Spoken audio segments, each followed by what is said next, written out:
각자 자기 자리에서 최선을 다하고 있는 친구들, 안녕하세요. 박사 논문도 나왔지만 여전히 관련하고 있는 타박사입니다. 오늘은 조금은 예민할 수 있는 대한민국 역대 대통령들의 원자력 정책에 대해서 한번 알아볼까 해요. 절대 정치적 경향성을 드러내는 게 아니라 굵직굵직한 대통령별 원자력 정책에 대해서 다루어 보려고 하니 오늘 영상도 재미있게 봐주길 바랍니다. 자, 우리나라 초대 대통령은 누구죠?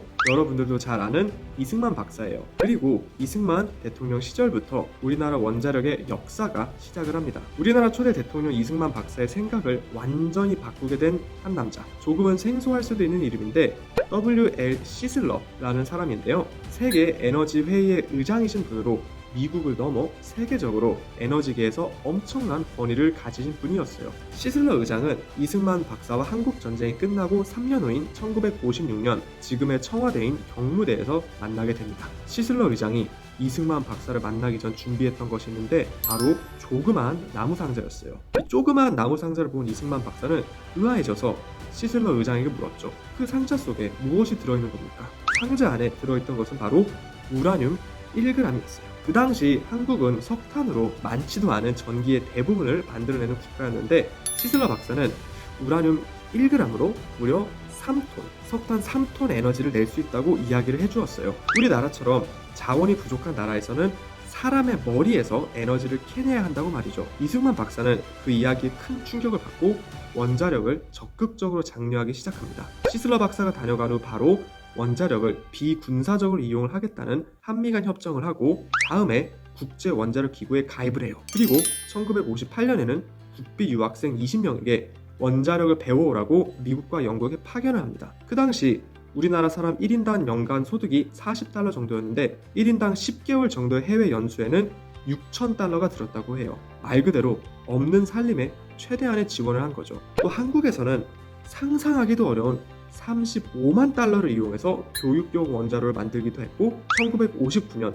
73만 달러가 넘는 연구용 원자로 트리가 2호를 구매하기도 하였죠. 이승만 박사는 원자력 개발에 정말 많은 노력을 했는데 미국에 많은 원조가 있기에 가능한 일이었지만 이승만 박사는 이러한 원조가 계속 이어지지는 않을 것이라 예견했고 원자력을 더욱 개발하여 이순신의 대를 이어야 된다고 강조하셨죠. 그 다음 우리나라 원자력 발전을 적극적으로 지지한 대통령은 박정희 전 대통령이에요.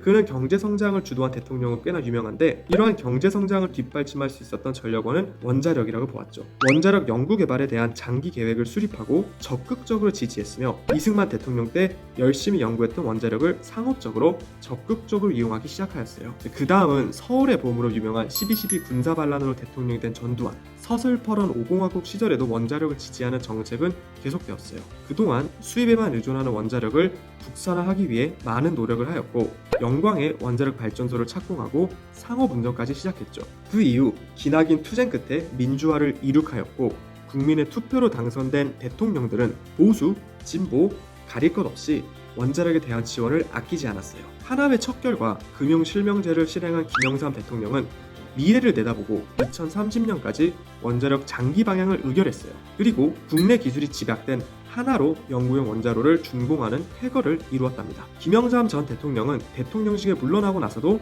세계 원자력 정상회의에서 원자력 기술의 중요성을 예찬하기도 한 유명한 원자력 지지자였어요. 김대중 전 대통령은 평민당 총재 시절에는 원자력을 반대했던 것으로 유명했는데 같은 당의 단원주의자 조이철 의원의 영향이 컸던 것으로 보여요. 그러나 김대중 대통령은 미국에 방문하여 원자력의 실상을 알아본 후 입장을 바꾸게 됩니다. 그 바뀐 입장을 목포에서 기자 간담회를 하는 중 드러내는데 우리나라에서는 원자력을 불가피하다, 원자력을 반대하는 것을 멈추겠다고 선언을 합니다. 이 중대한 발표를 목포 선언이라고 해요. 그 후 김대중 전 대통령 시절 한울 원자력 발전소를 준공하고 상업적으로 이용하기 시작합니다. 노무현 전 대통령도 원자력에 대해서 매우 우호적인 입장이었어요. 우리나라의 원자력은 한국의 성장 동력이라고 보았고 반도체와 마찬가지로 우리나라의 외화를 벌어다줄 귀중한 사업이라고 봤어요. 그리고 그 결실을 실제로 다음 정부에서 보게 된답니다.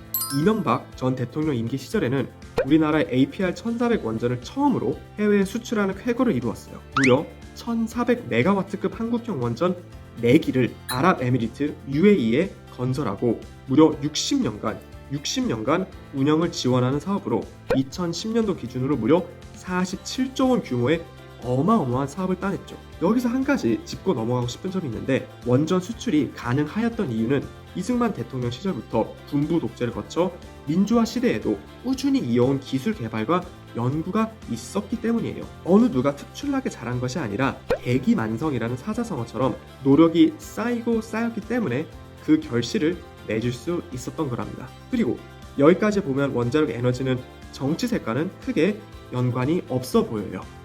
그러나 안타깝게도 문재인 대통령 시절 대선 공약 때부터 원자력을 적극적으로 반대했었죠. 원자력 제로를 목표로 신규 원전 계획을 백지화시키고 원전 수명의 연장을 중지하고 월성 1호기 폐쇄, 신고리 5, 6기 공사 중단 등을 주장하였는데, 그 부족분을 화석 연료인 천연가스 LNG와 태양광 등의 신재생 에너지로 채우겠다 이야기했죠. 그러나 실제 데이터를 보면 우리나라 탈원전 기간 동안 오히려 탄소 배출량이 늘어난 걸 확인할 수 있답니다. 문재인 대통령 이후 집권한 윤석열 대통령은 전 정부의 탈원전 정책을 전면적으로 폐지하였어요. 우리나라를 원전 강국이라 다시 인지하고 적극적으로 원전 관련 사업 및 연구를 지원하고 있고, 해외 수출도 적극적으로 장려하는 추세예요. 물론 그 결과가 어떨지는 아직은 좀 더 지켜봐야 할 것 같아요. 이번 영상은 최대한 정치적 논란을 피하고자 했지만 누군가에게는 불편하게 느껴질 수도 있을 것 같은데, 이거 하나만 알아주시길 바랍니다. 우리 모두를 위해서라도, 나를 위해서라도, 여러분을 위해서라도 원자력 에너지는 정치색으로부터 자유로워져야 합니다. 원자력 에너지는 우파도 좌파도 아니고 진보도 보수도 아니고 오로지 깨끗하고 값싼 에너지원으로만 인식이 되길 바라며